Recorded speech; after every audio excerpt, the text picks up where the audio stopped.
We live in an ambitious world. Would you agree with me?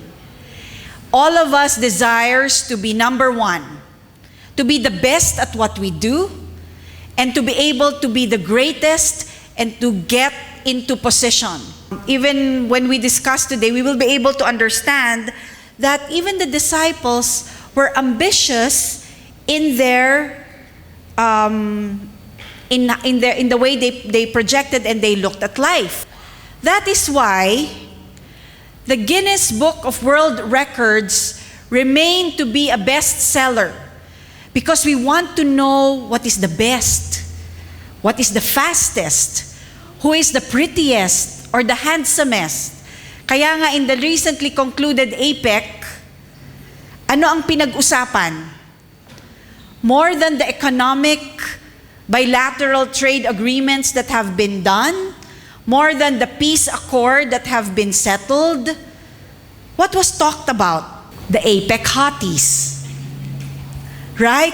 Who carried the barong well? Sino ang pinakagwapo sa mga leaders? That is what we have a penchant for. What is the most beautiful? What is the greatest? What is the best? Because all of us wants to be able to get to that league. All of us desire to be the greatest. And if there is one lesson that I would like you to take home today, it is this: that greatness is not measured by your standing. It is not the position that you hold. It is not where you are. It is not how much wealth you have amassed. It is not how many medals you have received. But it is the way you serve. You might say, masama pala ang ambisyon. Di naman po. Dahil kung wala na tayong ambisyon, magtutulog na lang tayo maghapon. Di ba? Because there will be no reason for us to go and wake up, go to work, try to be the best at what we are, to be the best student so that I can end up and get a good career and get a lot of money. Balik pa rin dun no? We still want that. Because if there is no ambition in life, then all of us will just be sleeping and waiting for the sun to set and the sun to rise. Ambition is a neutral thing. It is neither good nor bad. It is not positive or negative. It is not religious or it is not good or evil. Because ambition defined is simply a strong desire to do or achieve success. It is a desire to do something. And out of that something, we have to be able to succeed. That is what ambition is. It's just that it has evolved into something bad because nowadays, regardless of how we achieve success, whether that is good or bad, kahit may maapakan na tayong tao, basta't magkuha ko yung gusto ko, then that is what ambition is. What is ambition is today. And even the disciples during Jesus' days, as I've mentioned earlier, were in that position. That regardless of whatever comes their way, even to the point of demanding something from Christ, for as long as I will be able to achieve success and greatness, they were willing to go that way. Today, we are going to talk about a story in Mark chapter 10, verses 35 to 45. Allow me to set the tone. This story happens about a week before Jesus' crucifixion. They are on the way back to Jerusalem. Prior to this, there were a lot of miracles that Jesus already did. And prior to this, Jesus kept on repeating that the Son of Man will suffer.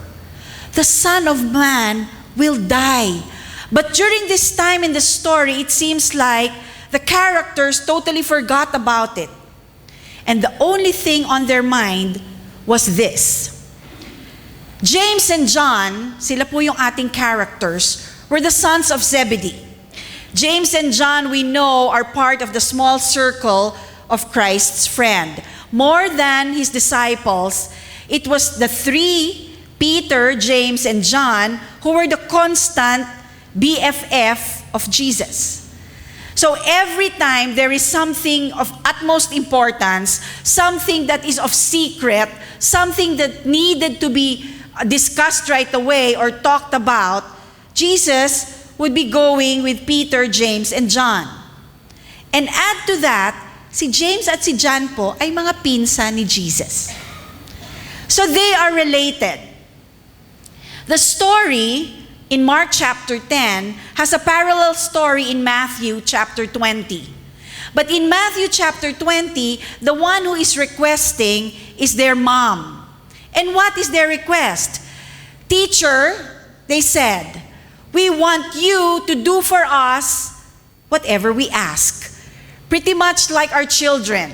Kanina I was setting the example of Sarah coming to his papa, going to her papa and saying, Papa, please say yes. Please say yes, Papa. Sige na, please say yes. Yes to what? Basta, yes ka muna. Diba? Ganun yung mga anak natin. Sometimes we're like that also. We go to our parents and tell them, please say yes, Mama. Please say yes. Yes to what? Without even asking for anything yet, the two of them were demanding. Not asking even. They were demanding, Teacher, do whatever it is we ask. At the back of my mind, I was saying, wow. The audacity of these two guys to just come before the Lord demanding that He do anything they want. Why do you think they had the courage to do that? I can understand the mother. Mothers will always desire to be able to give the best to their children. Mothers will always aspire to aim and desire the best and the greatest position that their children can get. That is why, for James and John to ask the Lord for whatever, it was not a request, it was a demand. Bakit? Dahil bukod sa sila ay close friends, sila po ay magkamag-anak, sabi ko nga kanina. Sila ay magpipinsan. We have this penchant for relationships, that our relationship demands something of a request. That nagkakaroon tayo ng lisensya na mag-request ng kahit na ano, pagkaibigan mo, kakilala mo, kaibigan mo, lalo na pagkamag-anak mo. James and John, being related to Christ and being very close friends of His, it seemed like they had the license to ask for anything. See what they were demanding? We want you to do whatever we ask. Some of us will say, wow, ang lakas. Diba? Ang tapang ng kanilang hinihingi from them. So Jesus asks them, what do you want me to do for you? And I was reading it, I can hear them saying, hindi, say yes, mag-yes ka muna. Sige na, say yes. Diba? Sabihin mo muna, gagawin mo kahit na anong hilingin namin. It's like they were alternatingly, James and John would be asking them separately, say yes, Jesus, say yes. Do whatever it is that we ask. And then, the bomb comes. They replied, let one of us sit on the right and the other at your left in your glory. The New Living Translation says it so beautifully. They replied, when you sit on your glorious throne, we want you to sit us in places of honor. James and John knew that Jesus was going to be enthroned. They had that faith. They understood that. But in spite of the fact that Jesus was always telling them that before that glorious enthronement, before I am seated on my throne, I will have to suffer. There will be the cross that will be in between them. As a matter of fact, if you read a few verses before our text, in chapter 9, you will see that Peter was against that fact. Peter was against the fact that Jesus, the Messiah, needed to die before He is enthroned. As I've mentioned earlier, during this time, they were en route to Jerusalem. And they knew that Jerusalem was the seat of political power during that time. And maybe at the back of the mind of the disciples, they were saying, babalik tayo ng Jerusalem. I think the rule of Christ will already happen. So before even reaching Jerusalem, they were already asking for a position. What is important about being seated on the right and left is that these are places not only of honor, but they are places of authority. If you are seated there, you are of good standing. In an organizational chart in a democratic country, the president, and then on the right is the vice president, and on the left is the justice of the Supreme Court. This is the position that James and John were demanding for. They wanted places of honor and authority. The one on the right is usually the one who is second in authority. The one on the left is usually the third in authority. If you know someone of authority, there is this feeling that you yourself are in authority as well. Yung mayor doon, pinsan ko yan. We pride in that. We pride in the authority that is close to us. And here, the two of them was valuing themselves so much that they thought that they could go before Christ and demand that they be given a position. And that is where these two guys were coming from. They said, let us sit on the left and on the right, because they felt that they were entitled to a special treatment, not only because they were friends of Jesus, but because they were relatives of His. So, insan, sige na, iupo mo na kami doon. Bigay mo na sa akin yung project na yan. Kasi nakaupo ka naman in position eh. Man by nature seeks his own satisfaction and his own fulfillment. And here, James and John were demanding that they be given a position, that they be given good standing, and they be given good places of honor. It is amazing that in spite of the fact that they were with Christ for almost 3.5 years, and 24/7 at that, it did seem like that they understood how Jesus lived His life. Jesus never demanded an audience from the kings or never demanded an audience from the chief priest kasi kilala niya. That never happened. Or he was related to. That never happened. And yet, here, James and John were demanding places of honor. And so, Jesus gets back to them and tells them, Jamie, Jan, hindi mo alam ang hinihingi mo. You don't know what you are asking for, Jesus tells them. And He asks, can you drink the cup I drink, or the baptism that I am baptized with? As Jesus was saying this, I can imagine John and James smiling at the back, having this faint little smile on their lips. And maybe, nagkakatinginan sila, kitam, papainumin na daw tayo sa kupita niya. And we are going to be baptized the same way he did.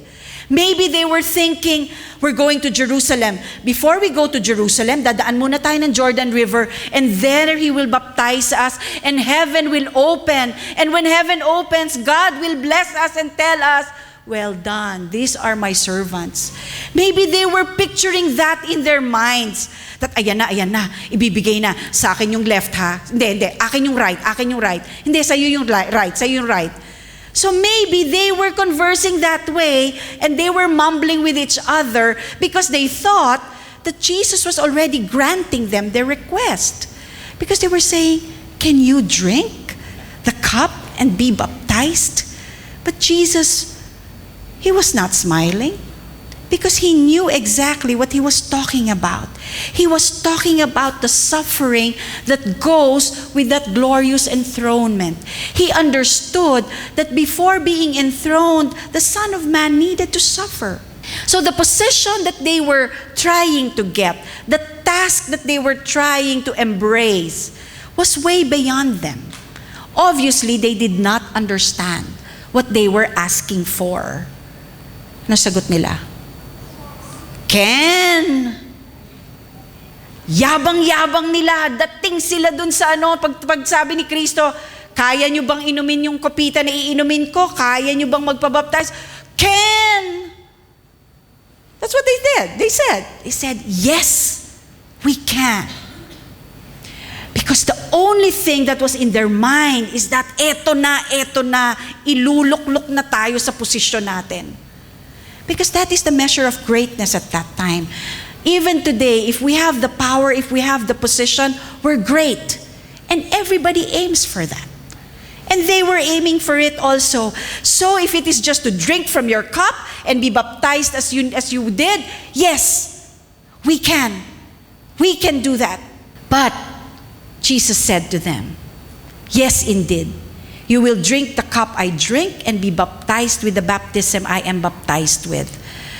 Eto na, yes, He's going to give us the posts. But little did they know that Jesus was prophesying here of what was going to happen to James and John. James was going to be the first martyr being beheaded by King Herod of Agrippa, as we read in Acts chapter 12. And John, though he was not martyred, he would live his life in exile in the island of Patmos. And if that is not difficult, being alone in solitude, not being able to spread the gospel, not being able to speak with someone, and watching the decay and the pain that Christians were suffering. John had his own cup to drink and his own baptism to bear. And that is what was being said here. And then Jesus further corrects them. But to sit at my right and left is not for me to grant. These places belong to those for whom they have been prepared. What is Jesus saying here? He's saying, I will host that party. That enthronement party, when I am enthroned, when I will be at kingdom's throne, I will host that. But the seating arrangement, that's not my assignment. It is God the Father who will put you on that throne where you belong. And even now, He is preparing for that. It is God the Father who will call you and reward you and grant you that certificate of graduation. What is Jesus saying here? Jesus is saying, I do not reward in terms of possession. I do not reward in terms of where you're going to sit at the throne room of grace. Do not put your desire, do not put your aim on where you're going to sit. What you should aim for is that make sure that you are invited to the party. You're looking at the guest, looking at the seating arrangement already. You already want to sit, I want to sit at A1 or A2. And then you're not even part of the guest list. Kahit na saan ka umupo, hindi ka pala pwede because you're not invited. Jesus is saying here, prepare yourself for that kingdom come.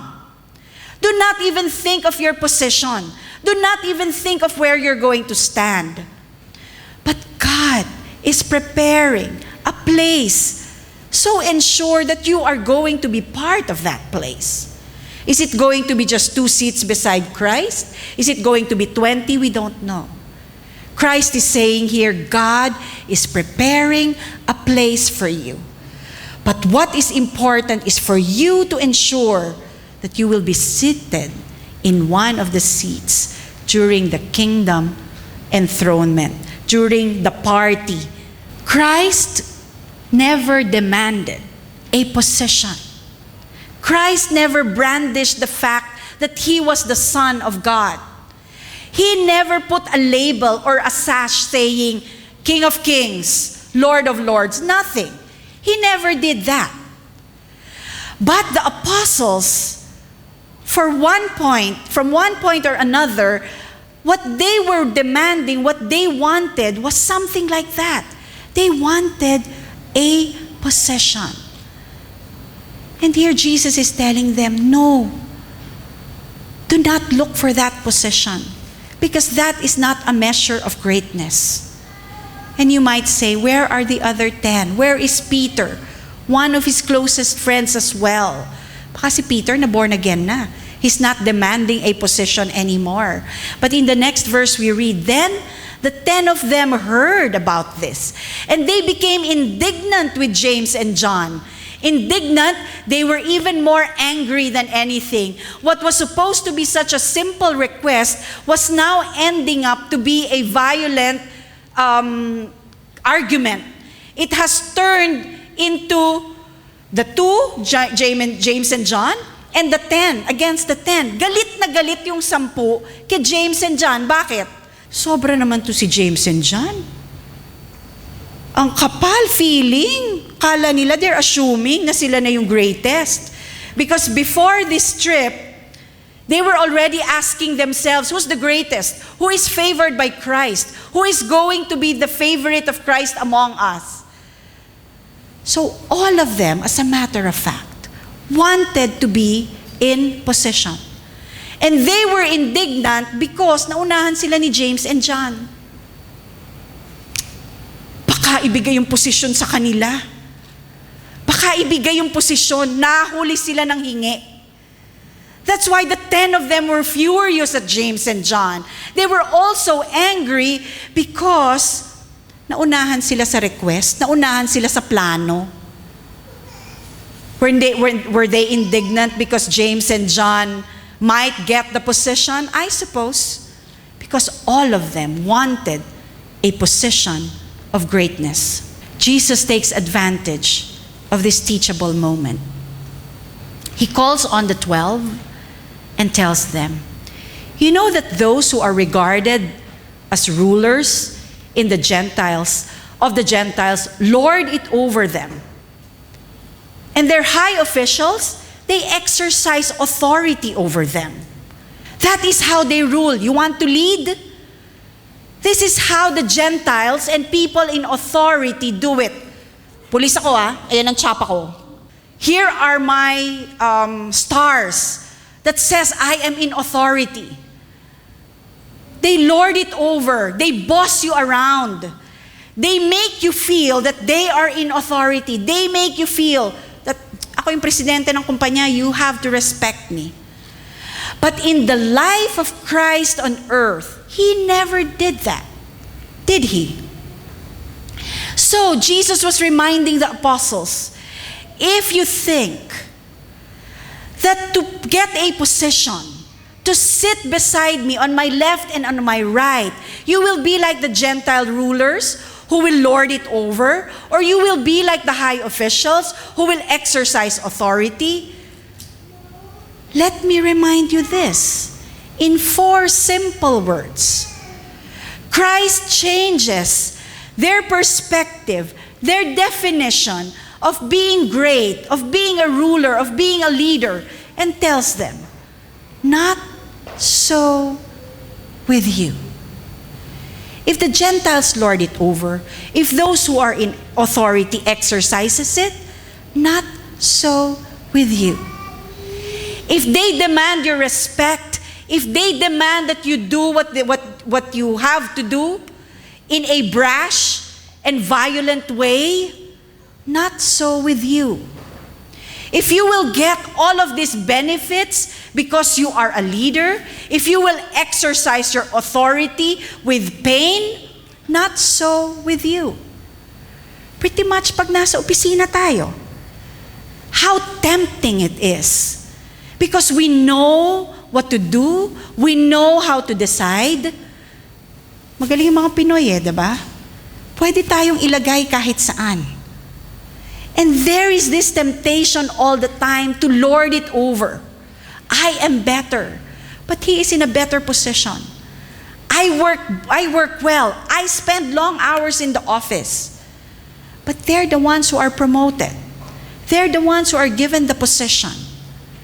And Christ is saying here in 4 simple words, Not so with you. And then he redefines what greatness is all about. Instead, whoever wants to become great among you must be your servant.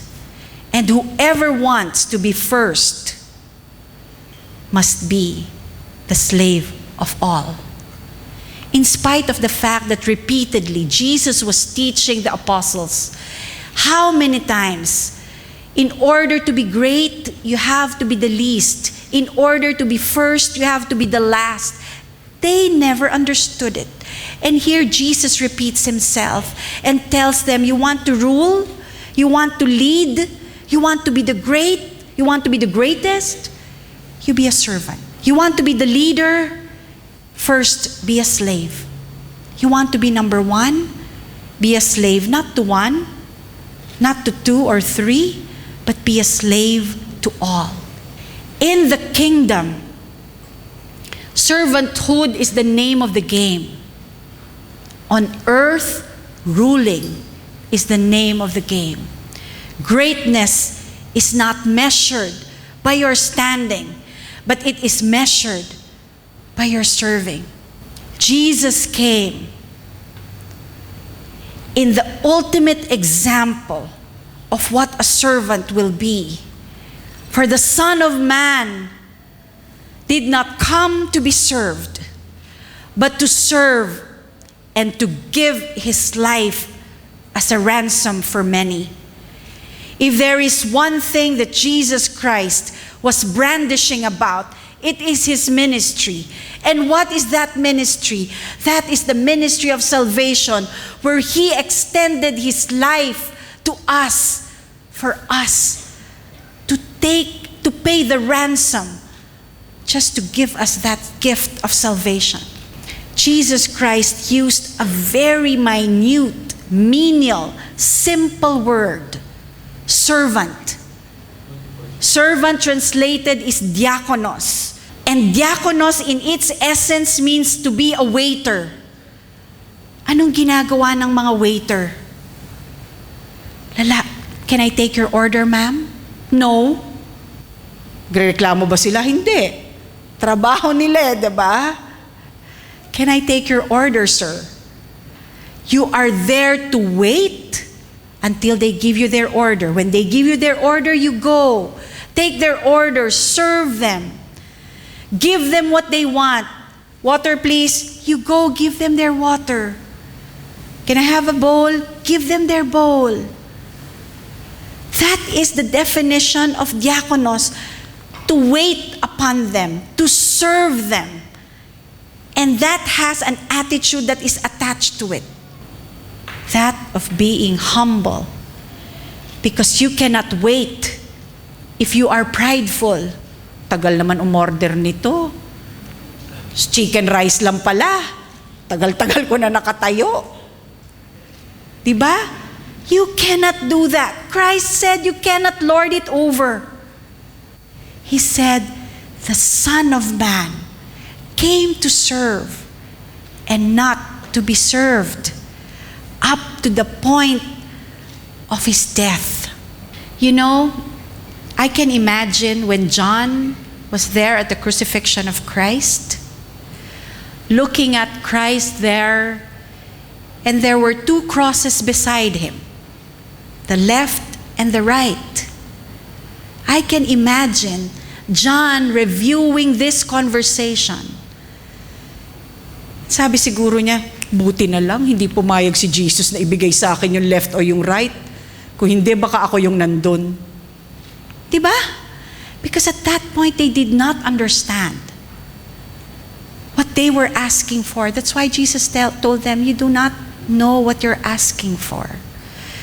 Because the measure of greatness, mga kapatid, is not in your standing. It is in your serving. The greatest examples I've mentioned is no less than the Son of Man. Jesus Christ came down to serve, leaving the crown of heaven, leaving the throne of heaven. That was his standing. That was his position. He could have very well told God the Father, no, I'm not taking that. But he did. And serve he did. He did in the greatest way possible by giving his life away.